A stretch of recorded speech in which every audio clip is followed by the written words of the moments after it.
Perkenalkan, nama saya Indah Setia dengan NPM 20423185 kelas 4F dengan mata kuliah tolak kurikulum.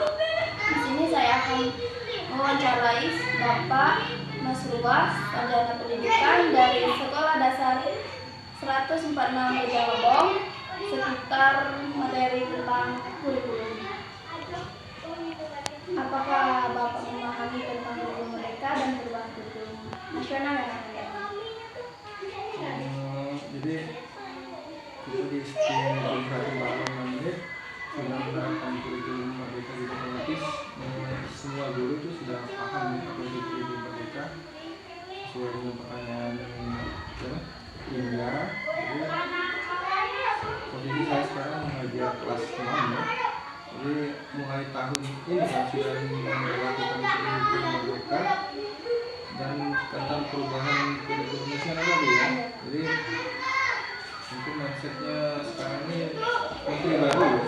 Jadi otomatis kurikulum nasional itu entah itu bakal berubah atau tidak, itulah kita tunggu. Jadi banyak saya sudah paham tentang kurikulum itu sendiri. Bagaimana pandangan Bapak tentang kurikulum mereka dan perubahan kurikulum nasional yang akan datang? Kalau pandangan saya tentang kurikulum merdeka itu yang kita pahami kurikulum merdeka itu kurikulum yang namanya merdeka ya. Merdeka itu artinya segala atau sebagian besar kurikulum itu diserahkan ke sekolah. Jadi dia pembelajarannya itu sesuai dengan kearifan lokal yang ada di sekolah itu sendiri. Makanya dia disebut kurikulum merdeka, baik itu secara materi itu ada yang benar-benar yang terpadu ya, umpama pelajaran IPA dia digabung jadi IPAS, kemudian ada lagi bahasa Inggris dimasukin di dalam kurikulum mereka. Ini ada bahasa Inggris ada sendiri. Terus ini yang saya pahami soal kurikulum merdeka. Kalau perubahan tadi ya, yang kurikulum nasional tadi saya sudah sedikit banyak ikut webinar atau YouTube segala macam tentang perubahan kurikulum nasional. Ini mungkin yang kabarnya terbaru nanti ada yang namanya deep learning yang saya paham kurikulum nasional. Perbedaan apa yang mendasar yang Bapak rasakan dan rekomendasikan antara kurikulum 2013 dengan kurikulum mereka? Kalau K13 dia lebih ke project dan bukunya juga dia pakai matematik artinya. Tapi kalau kurikulum merdeka dia berbasis kearifan lokal. Artinya sistem pembelajaran itu disesuaikan dengan apa yang ada di sekolah itu sendiri, sekitar lingkungan sekolah itu sendiri. Baik itu mau terimanya kearifan lokal apa yang ada di sekolah. Memang di sekolah ini banyak tumbuhan singkong, artinya anak-anak mungkin diberikan tugas cara membuat keripik singkong, mungkin itu proyeknya. Itu yang menjadi perbedaan antara K13 sama kurikulum ya. Tanggapan Bapak terkait isu ganti menteri dan kurikulum? Ini sebenarnya mindset kita lama. Tapi kita sebagai guru itu punya banyak tentang kurikulumnya apa, kita tetap harus berjalan secara profesional. Jadi pandangan saya sebenarnya kurikulum itu dari kurikulum pertama sampai sekarang itu tidak jauh beda. Dia nyangkut kebutuhan murid. Mau dari kurikulum 94 yang saya pahami, KTP, Komika dari 12 sampai sekarang kurikulum mereka sebenarnya itu tidak ada perubahan, cuma namanya saja yang berbeda. Intinya itu ya semua pembelajaran itu atau kurikulum itu berpihak kepada murid. Itu yang saya paham yang dari besar itu yang jadi perbedaannya.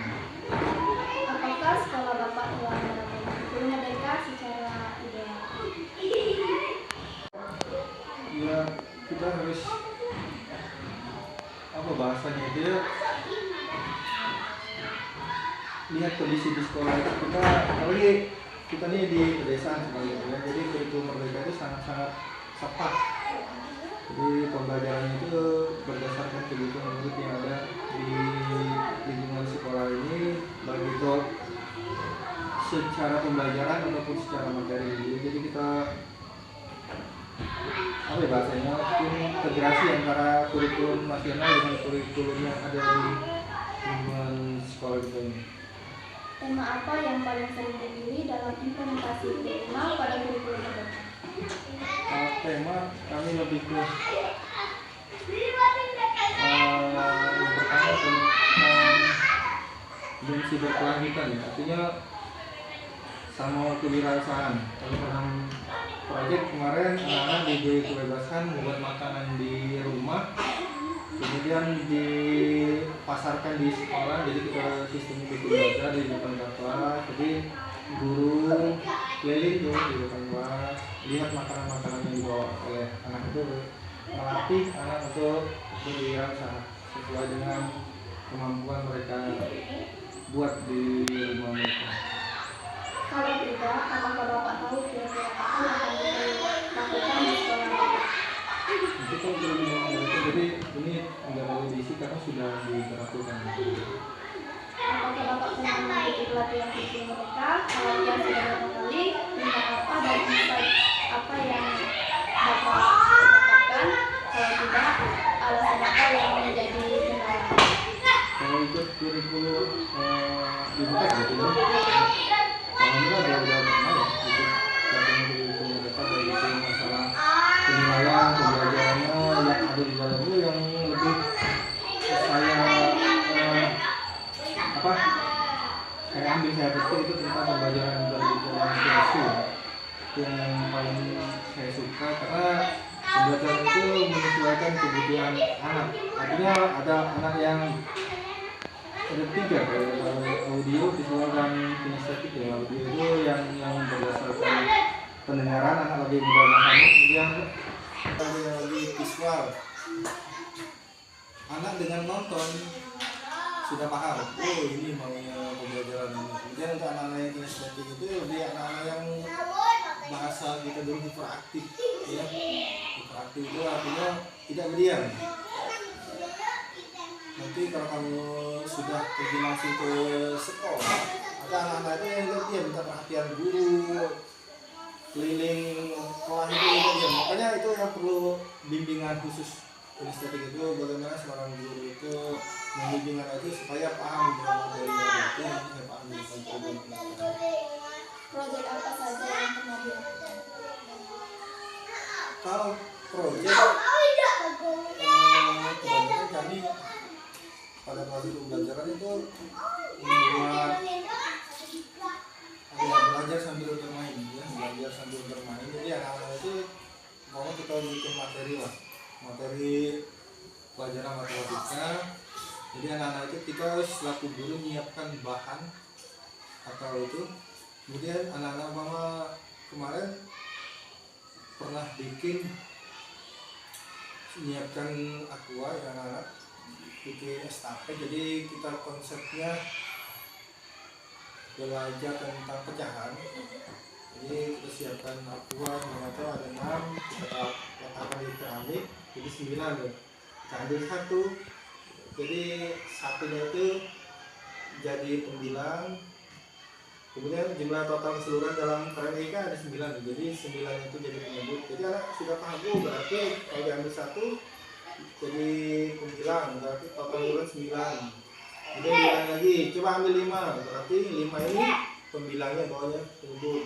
Kemudian proyek yang pernah saya bikin juga, pernah ikut apa ya, kemarin pernah GTK, Jambore GTK di Bungkus Nasional juga. Alhamdulillah saya mengajak wali murid untuk datang sekolah ikut belajar. Itu proyek yang saya bikin, saya ikutkan lomba, alhamdulillah masuk 5 besar waktu itu untuk proyek ngambil pembelajaran berdiferensiasi. Itu proyek yang pernah saya bikin.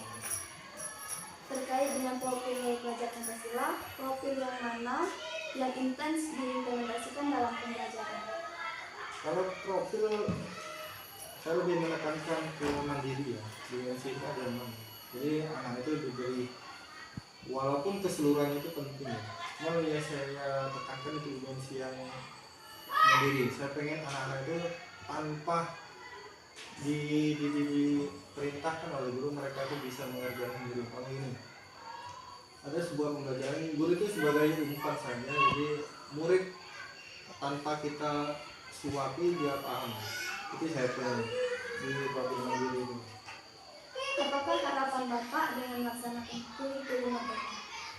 Kalau harapan saya dengan melaksanakan kurikulum merdeka, kami kepengen sekolah itu melaksanakan dengan sebaik-baiknya apa yang diinginkan dari kurikulum merdeka itu, baik kita sebagai guru maupun murid sebagai objek dari kurikulum merdeka itu sendiri.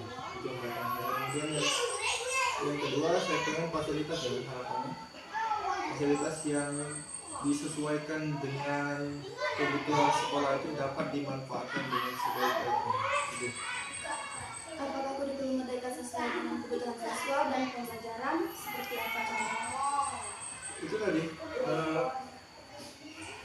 seperti yang saya sebutkan tadi, jadi kita kurikulum merdeka itu kurikulum yang memanfaatkan kearifan lokal yang ada di lingkungan sekolah. Jadi kita ini di pedesaan, ya anak itu dibebaskan. Jadi kita cari bahan atau media yang ada di sekitar sekolah itu tadi. Baik itu pembelajaran IPA bisa memanfaatkan kebun yang ada di sekitar sekolah. Baik itu karena saya juga pernah dulu mengajak anak untuk belajar mencangkok. Jadi anak-anak itu diinstruksikan mereka mengerjakan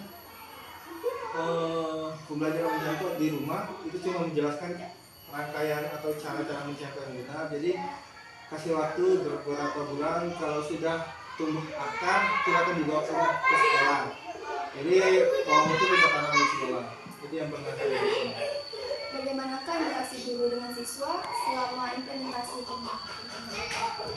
Alhamdulillah berjalan dengan baik karena kita lebih banyak siswa yang bergerak. Jadi guru itu sebagai fasilitator. Jadi segala aktivitas kebanyakan itu murid yang mengerjakan, guru sebagai fasilitator hanya memfasilitasi apa yang dibutuhkan oleh siswa itu sendiri.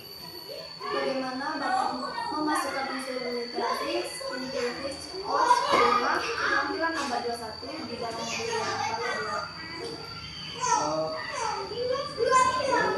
Bagaimana Bapak memasukkan unsur literasi, intuitif, coach, rumah, penampilan abad 21 di dalam modul yang Bapak buat?